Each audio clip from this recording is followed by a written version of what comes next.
यह पूरे सेशंस जो हैं वो सेल्स रिटर्न और परचेज रिटर्न पर आधारित हैं और मैं आशा करता हूं कि आप पिछले दोनों सेशन आपने देख लिए हैं। यदि आपने नहीं देखे तो एक बार उन्हें ज़रूर रिवाइज कर लें ताकि आपको step by step her cheese clear हो और आप कुछ भी मिस ना करें। तो यहाँ पे हमारे पास जो इस सेशन में बात करने वाले हैं, हम उन सभी लेजर्स की बात करने वाले हैं जो इस एग्जाम्पल में तैयार होनी है। सेल्स रिटर्न और परचेज रिटर्न का एक एग्जाम्पल हमने पहले से तैयार कर दिया है। इसमें कैपिटल अकाउंट, IDBI अकाउंट, सीटेक कंप्यूटर, क्रिएटिव कंप्यूटर, इसमें सीटेक जो है लोकल इंटरस्टेट है जबकि क्रिएटिव कंप्यूटर लुधियाना इंटरस्टेट है। ये हमने साथ साथ में मेंशन भी कर दिया है, दोनों संधि क्रेडिटर्स हैं। तो सी से शुरू हो रहे हैं, आपके रेफरेंस के लिए बता रहा हूँ कि ये क्रेडिटर्स हैं क्योंकि सी से नाम इनका शुरू हो रहा है, सीटेक और क्रिएटिव। इसी तरह से डी से शुरू होने वाले दोनों नाम जो हैं डेटर्स है, ड्रोन कंप्यूटर्स और दीपल। ड्रोन कंप्यूटर्स अम्बाला की कंपनी है जबकि दीपल कंप्यूटर्स राजपुरा की कंपनी है। इसी तरह से हमने यहाँ पे दो अकाउंट परचेज के लिए क्रिएट किए हैं, परचेज इंट्रास्टेट और परचेज इंटरस्टेट। सेल्स के लिए भी दो अकाउंट हैं, इंट्रास्टेट और इंटरस्टेट। 3 टैक्स के लिए अकाउंट, वही जो हम पिछले सेशंस में भी करते आ रहे हैं, CGST, SGST और IGST। इसके अतिरिक्त हमने एक प्राइमरी स्टॉक ग्रुप रखा है लैपटॉप और उसके अंतर्गत 2 आइटम्स बनाई हैं, HP लैपटॉप और डेल लैपटॉप। मैं आपको एंट्रीज की जानकारी दे दूं यहाँ पे। तो हम जो एंट्रीज करने वाले हैं यहाँ पे वो न्यू हेड कंप्यूटर्स की एंट्रीज हैं। अम्बाला हरियाणा की यह ऑर्गेनाइजेशन है। इसका अर्थ ये हुआ कि हरियाणा से बाहर वाले राज्यों में इंटरस्टेट सेल्स या परचेज लागू होने वाली है। तो बेसिक एंट्रीज है इसमें जो हमने पहले भी करके देखी है। एक साथ को हमने यहाँ पे 4 एंट्रीज की है। सबसे पहले कैपिटल कैश में इन्वेस्ट की है 10,000 रुपये, बैंक बैलेंस दिखाया है 1.5 लाख रुपये।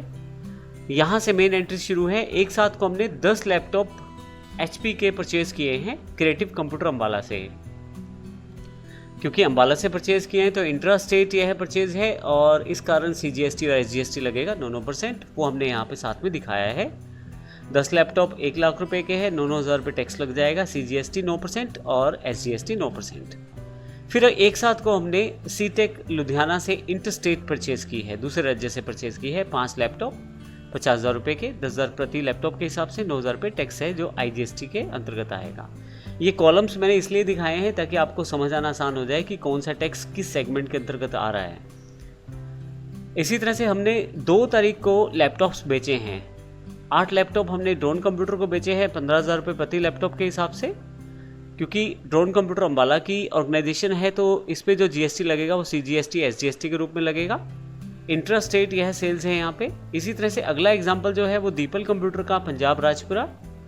5 लैपटॉप हमने उसको भी बेचे हैं 15,000 रुपये प्रति लैपटॉप के हिसाब से। IGST 18% लगेगा यहाँ पे। तो हमें इंटरस्टेट और इंट्रास्टेट का ध्यान रखना है। अब हमारी जो मेन एंट्रीज शुरू होती हैं वो 31 तारीख से शुरू होती हैं। ड्रोन कंप्यूटर ने हमें एक लैपटॉप वापस कर दिया है, हमें ये बुक्स में एक तो ऐड करना है।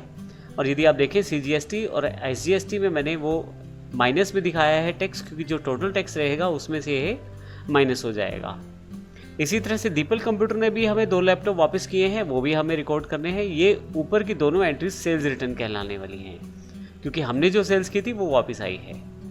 इसी तरह से दीपल कंप्यूटर ने जो सेल्स वापस की है हमें, एक्चुअल में वो 2 लैपटॉप हैं 30,000 रुपये के, लेकिन क्योंकि इंटरस्टेट यह ऑर्गेनाइजेशन थी दीपल लुधियाना पंजाब की, तो 5400 रुपये IGST से माइनस होने चाहिए।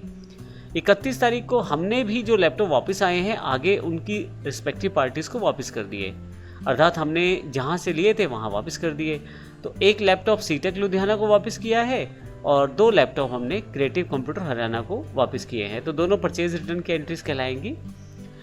अब यहाँ पे सबसे लास्ट में जो टोटल टैक्स रहेगा उसको हमें एंटर करके दिखाना है। तो कुल मिला के हमें ये देखना है कि जो हमने परचेज रिटर्न और सेल्स रिटर्न किए हैं उसका इफेक्ट किस तरह से इन एग्जाम्पल्स पे पड़ने वाला है। तो इस सेशन में हमने समझा है कि कौन कौन से अकाउंट्स हमें चाहिए और कौन कौन से एंट्रीज चाहिए। अगले सेशन में बात करेंगे किस प्रकार से हम ये अकाउंट्स बना सकते हैं न्यू हेड कंपनी में, और फिर उसके पश्चात उसकी एंट्रीज को भी देखने वाले हैं। धन्यवाद।